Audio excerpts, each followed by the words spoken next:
Assalamualaikum warahmatullahi wabarakatuh. Perkenalkan, saya Ulia Sofia Tunisa dengan NPM 2110631050106. Di video kali ini, kita akan membahas mengenai relasi rekurens dan fungsi pembangkit dalam mata kuliah Matematika Kombinatorik oleh dosen pengampu Bapak Dr. Ridwan Yudanegara SPD MPD. Untuk membahas relasi rekurens, mari kita lihat dulu barisan atau sequence A0, A1, A2 hingga AN. Barisan tersebut dapat dilambangkan dengan himpunan AN. Dari barisan tersebut, kita dapat menentukan elemen ke N. Dalam hal ini adalah AN dengan menggunakan suatu persamaan. Jika persamaan untuk menentukan elemen ke N tersebut didefinisikan secara rekursif, dalam satu atau lebih term elemen sebelumnya, yaitu A0, A1, A2 hingga AN-1, maka persamaan tersebut dinamakan relasi rekurens. Berikut ini contoh penulisan persamaan untuk AN dengan memanfaatkan term dari elemen sebelumnya. Dalam relasi rekurens, penentuan kondisi awal itu penting, karena secara unik menentukan elemen-elemen barisan, kondisi awal yang berbeda akan menghasilkan elemen-elemen barisan yang berbeda pula. Jadi, kondisi awal atau initial condition barisan adalah satu atau lebih nilai awal yang diperlukan untuk mulai menghitung elemen-elemen berikutnya. Sebagai contoh, untuk relasi AN sama dengan 2AN-1 plus 1, kondisi awalnya yaitu A0 adalah 1. Sedangkan untuk relasi rekurens AN sama dengan AN-1 plus 2AN-2, maka diperlukan dua buah kondisi awal, yaitu A0 dan A1. Contoh lain adalah barisan Fibonacci dapat dinyatakan dengan relasi ukuran Fn sama dengan Fn-1 plus Fn-2, di mana F0-nya adalah 0 dan F1-nya adalah 1. Pada barisan Fibonacci, diperlukan dua nilai untuk kondisi awal. Nah, karena relasi rekurens menyatakan definisi barisan secara rekursif, maka kondisi awal merupakan langkah basis pada definisi rekursif tersebut. Harap diingat lagi bahwa relasi rekurens sebetulnya adalah persamaan untuk menentukan nilai elemen ke N suatu barisan yang dituliskan dengan definisi rekursif. Artinya, persamaan tersebut perlu diselesaikan untuk mengetahui nilai elemen ke N suatu barisan. Nah, solusi dari sebuah relasi rekurens adalah sebuah formula yang tidak melibatkan lagi term rekursif. Formula tersebut memenuhi relasi rekurens yang dimaksudkan. Misal kita punya himpunan AN adalah barisan yang memenuhi relasi rekurens berikut. AN sama dengan 2AN-1 dikurangi AN-2, di mana kondisi awal adalah A0-nya 1 dan A1-nya adalah 2. Kemudian kita perlu memeriksa apakah AN sama dengan 3N merupakan solusi relasi rekurens. Di sini perhatikan, AN sama dengan 3N tidak lagi mengandung terminologi rekursif. Nah, caranya adalah dengan kita ganti nilai dengan memanfaatkan formula yang akan diperiksa. Jadi seperti terlihat pada layar dengan mengganti sisi sebelah kanan dengan memanfaatkan formula yang akan kita periksa. Di situ terdapat 2 dalam kurung 3 dikali N-1 dikurangi 3 dikali N-2. Maka kita bisa menyelesaikan persamaan tersebut dan pada akhirnya dihasilkan 3N seperti yang ditanyakan pada persoalan. Jadi di sini kita bisa berkesimpulan bahwa AN sama dengan 3N adalah solusi dari relasi rekurens 2an-1 dikurangi an-2. Sekarang kita bahas contoh lain. Misal himpunan AN adalah barisan yang memenuhi relasi rekurens berikut. AN sama dengan 2an-1 dikurangi an-2 dengan kondisi awal sama seperti contoh sebelumnya, yaitu A0 sama dengan 1 dan A1-nya 2. Nah, kemudian yang ditanyakan adalah apakah AN sama dengan 2 pangkat N merupakan solusi dari relasi rekurens tersebut.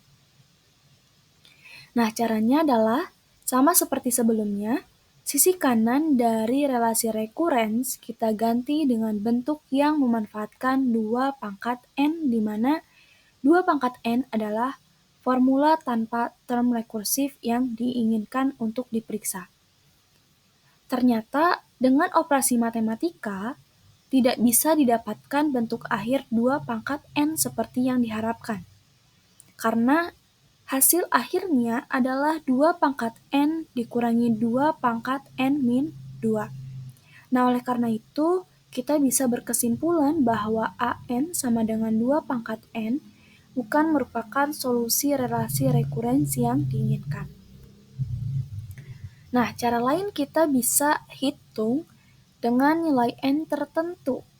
Apakah untuk nilai N yang sama, relasi rekurens akan mengembalikan nilai yang sama dengan formula yang tidak lagi mengandung term rekurens.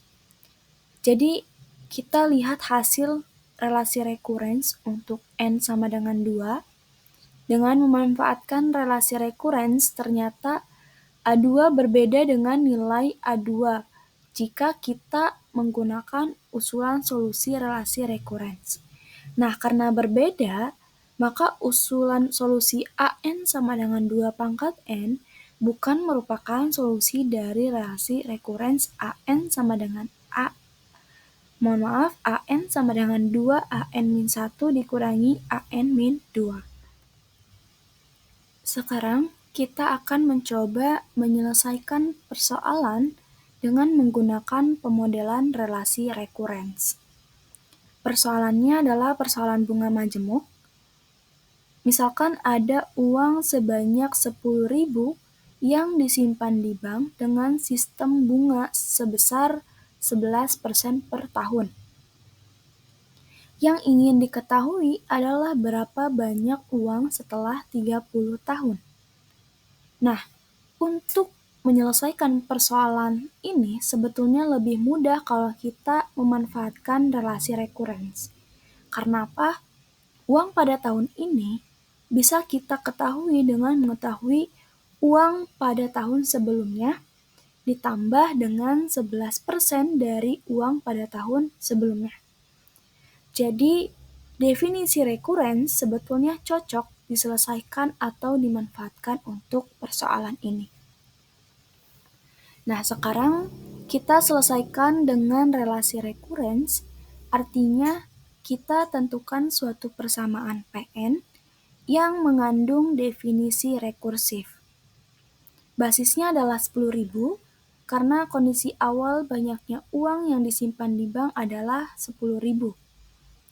Kemudian rekurensnya berupa banyaknya uang pada tahun ke-N, yaitu banyaknya uang pada tahun sebelumnya atau Pn-1 ditambah 11% bunga dikali banyaknya uang pada tahun N-1.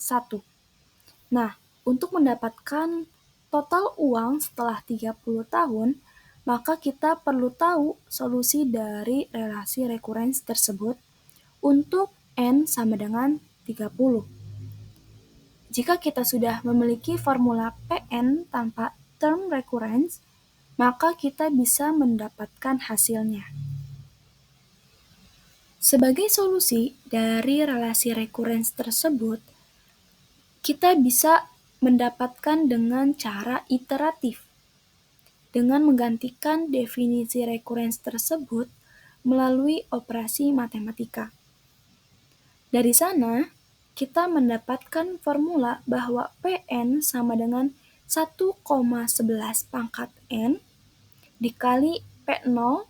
Setelah mendapatkan formula tersebut, maka kita selesaikan dengan memasukkan nilai kondisi awalnya, yaitu P0 sama dengan 10.000 dan N-nya adalah 30, karena kita ingin tahu berapa banyaknya uang setelah 30 tahun.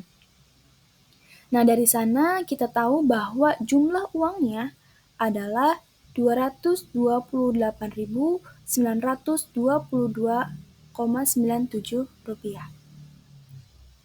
Selanjutnya, kita akan membahas mengenai fungsi pembangkit, di mana fungsi pembangkit merupakan fungsi berbentuk deret kuasa untuk merepresentasikan suatu barisan, dengan suku-suku dari barisan dijadikan sebagai koefisien variabel dari X dalam deret kuasa tersebut. Ada dua macam fungsi pembangkit, yaitu fungsi pembangkit biasa atau disingkat sebagai FPB, dan ada juga fungsi pembangkit eksponen atau bisa kita singkat sebagai FPE. Masing-masing fungsi pembangkit ini memiliki rumus yang berbeda. Nah, ini adalah penjelasannya. Diberikan barisan bilangan bisa berhingga, bisa juga tidak berhingga dari S, yaitu A0, A1, A2, dan seterusnya. Fungsi pembangkit biasa atau FPB dari S yang dinotasikan dengan Gx. Nah, untuk notasi fungsi pembangkit itu bisa Gx atau Px. Jadi kalau misalkan dia bentuknya adalah FPB, maka definisinya adalah sigma dari AN dikalikan X pangkat N dengan N berawal dari 0 sampai hingga itu sama dengan A0 ditambah A1X ditambah A2X pangkat 2 ditambah A3X pangkat 3 dan seterusnya. Lalu bagaimana dengan FPE atau fungsi pembangkit eksponen?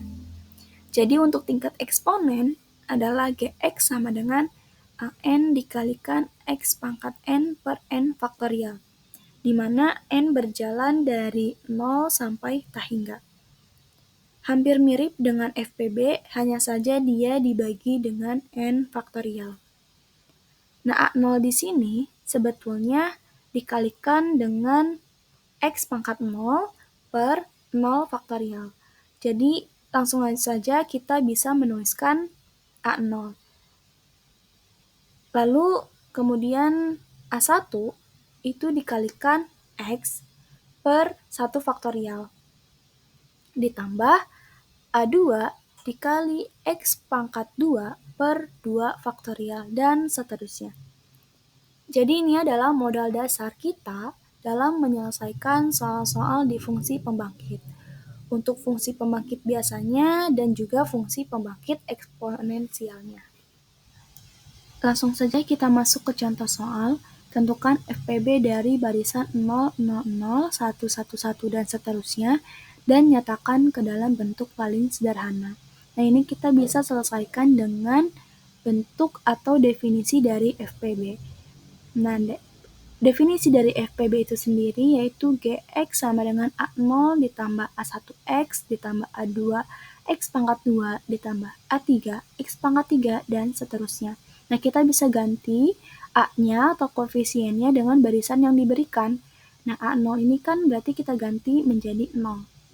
Lalu A1-nya kita juga ganti dengan 0, lalu dikalikan dengan X sehingga didapat dengan 0X. Lalu A2 juga kita ganti dengan 0, lalu kalikan dengan X pangkat 2, didapat 0X pangkat 2.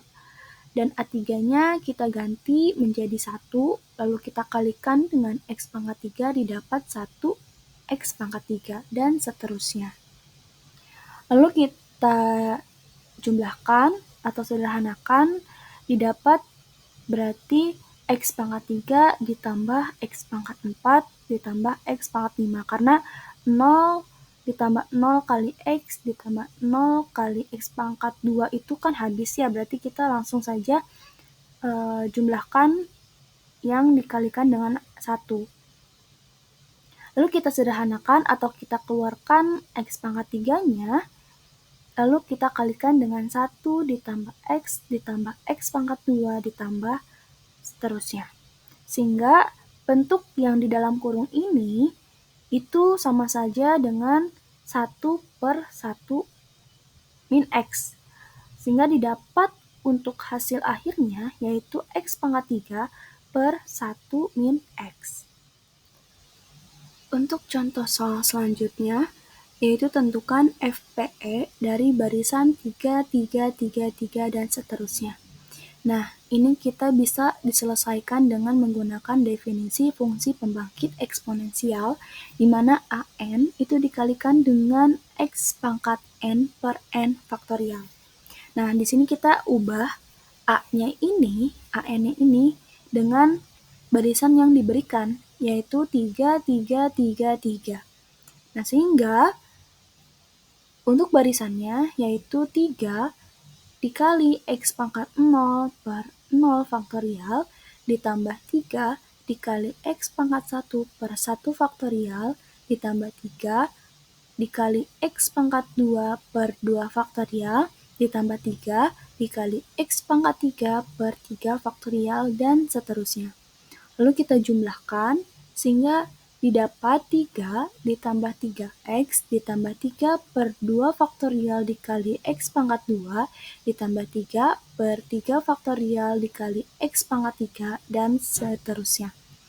Lalu kita sederhanakan dengan mengeluarkan angka 3-nya, lalu kita kalikan dengan 1 ditambah X ditambah 1 per 2 faktorial X pangkat 2 ditambah 1 per 3 faktorial X pangkat 3 dan seterusnya. Di dalam deret kuasa yang di dalam kurung ini itu akan sama saja dengan E pangkat X, sehingga untuk hasil akhirnya yaitu 3 dikali E pangkat X. Sekian dari saya, semoga apa yang disampaikan dapat bermanfaat. Mohon maaf bila ada kesalahan. Terima kasih. Wassalamualaikum warahmatullahi wabarakatuh.